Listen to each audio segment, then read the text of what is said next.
La saison cyclonique approche et le mois de novembre est propice à l'élagage pour s'y préparer. De nombreuses sociétés proposent ces services. Vous allez voir tout de suite les conseils d'une société prestataire pour EDF. Il s'agit de Nature et Paysage Calpétard qui vous donne les conseils d'usage. Élagueur, un métier dangereux avec des règles spécifiques à respecter.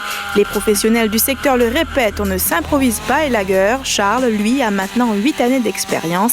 Il est titulaire d'un certificat de spécialisation en taille et soin des arbres. Sur chaque chantier, il évalue le danger et sécurise les lieux. On est arrivé ce matin sur le chantier. On a balisé le chantier avec cônes et panneaux pour prévenir les gens qu'il y a des travaux. Et puis, on a repéré le lieu du chantier. Un arbre sous la ligne moyenne tension EDF à faire. Et le principal danger, c'est le réseau. Attention à ne pas toucher le réseau avec les branches. Et puis, le fil des téléphones dessous, là. Et puis voilà. Au cours d'un élagage, les risques sont nombreux. La chute, les blessures causées par la scie à chaîne ou par des branches, ou encore l'électrisation. Une fois les lieux sécurisés, Charles et ses collègues s'équipent. En fait, il faut pour monter aux arbres le harnais de sécurité, une corde de rétention et une longe, le casque, bien sûr, les manchettes, le pantalon de sécurité, les chaussures, tout sécurisé. Il fait très chaud, et surtout à la période de l'année où arrive l'été, donc il va faire très chaud pour nous dans cette période. Cette année, la saison cyclonique a débuté le 15 novembre. À La Réunion, selon les gérants de sociétés d'élagage, c'est à l'approche des intempéries qu'ils sont le plus sollicités. Les clients veulent protéger leur foyer. Bon, les gens ils font appel à nous en termes d'élagage toute l'année, mais le plus c'est plutôt au mois de décembre, novembre-décembre par rapport à la période cyclonique. Les gens ont quand même compris que l'élagage, c'est un métier important, un métier à risque et c'est un métier très dangereux. La société Nature et Paysage Calpétard, basée à l'Étang Salé, fête sa 30e année d'existence. Elle a su fidéliser une certaine clientèle. On a des clients qui ont 10 ans, 15 ans, voire 20 ans. Et tous les ans, ils font appel à nous pour le même travail et pour les entretiens des arbres. Surtout pour ceux qui veulent toujours, c'est les mêmes entreprises qui travaillent, ceux qui connaissent le métier, surtout ce qui concerne la sécurité. Bien élaguer, c'est donc assurer la sécurité des personnes, mais aussi du réseau EDF. Alimenté par l'usine du Gol, ces câbles-ci fournissent de l'électricité au foyer de l'Étang Salé. En absence de vent, la distance des câbles électriques et des branches ne doit pas être inférieure à 3 mètres. EDF conseille même 5 mètres de distance. Aujourd'hui, on est venu élaguer des arbres à proximité des lignes électriques pour éviter le contact entre les branches et les câbles. Et donc ainsi, on s'enlève des contraintes des aléas climatiques, à savoir en période de fort vent, où on pourrait avoir des coupures, et ce qui pourrait dégrader la qualité de fourniture des entreprises et des clients réunionnais. Disons que la réglementation est différente selon le type des ouvrages. Vous pouvez avoir des ouvrages qui sont isolés, en basse tension, pour lequel on va avoir un contact avec des branches, ça ne va pas être gênant. Il va falloir éviter les efforts sur ces câbles, éviter les frottements qui pourront abîmer les isolants, ou des réseaux, des types d'ouvrages type réseau nu, comme on a ici, où là il n'y a pas d'isolant.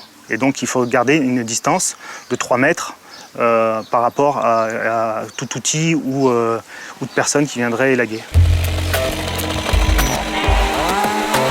Le risque ici, c'est le blackout total, la coupure d'électricité. Lorsque des câbles électriques passent sur le domaine public ou dans la cour d'un particulier, comme c'est le cas ici, c'est EDF qui prend en charge l'élagage. L'élagage chez EDF, c'est un budget très important. Il faut savoir qu'annuellement, on consacre 1 600 000 € pour l'élagage.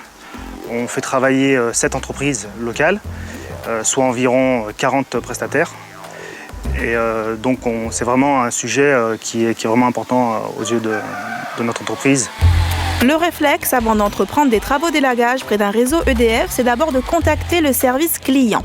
S'il le faut, un agent se déplace jusqu'à chez vous avant de faire intervenir une société d'élagage.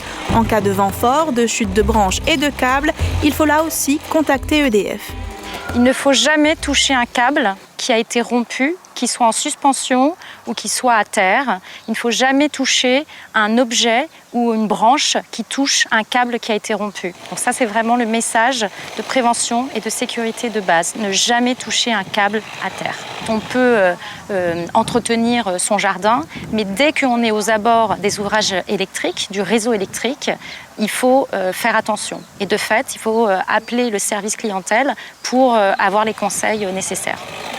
En fait, selon les aléas climatiques, donc en l'occurrence pendant le cyclone Béjiza, il y a eu des vents très forts et beaucoup de précipitations. Donc au-delà de l'élagage qui avait été fait ou pas fait, de toute façon, la force des vents fait qu'il y a eu des ruptures de câbles à la suite de chutes d'arbres. Après Béjiza, en janvier dernier, plus de 180 000 foyers ont été plongés dans le noir. Pour limiter les dégâts tout au long de l'année, les sociétés d'élagage font de l'entretien autour des 7000 km de câbles du réseau électrique. Pour optimiser la prise en charge de ce réseau, EDF innove. Il y a 3 ans, la société Sysop crée le logiciel Pisage et un assistant numérique personnel. Ils prennent des photos avant élagage pour montrer à EDF que il y a un besoin réel à élaguer.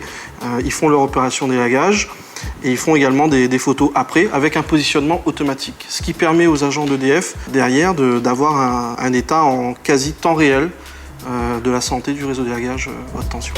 Le logiciel Pisage calcule la repousse des différentes essences réunionnaises. Ainsi, un tamarinier pousse d'1,5 mètre chaque année.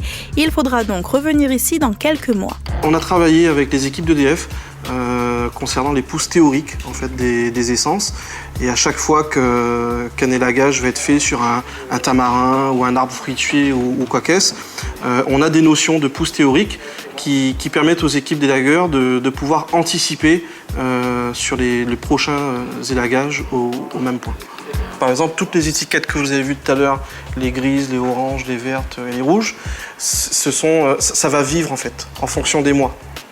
Les étiquettes qui étaient oranges aujourd'hui peuvent passer au rouge dans 1 mois ou dans 2 mois en fonction des calculs de pouces théoriques. Le suivi de l'élagage pour la sécurité du réseau électrique est passé du tout papier à une gestion numérique de pointe. La Réunion est le seul département français à utiliser ce système, mais la société Sysop espère bien conquérir la Guyane l'année prochaine.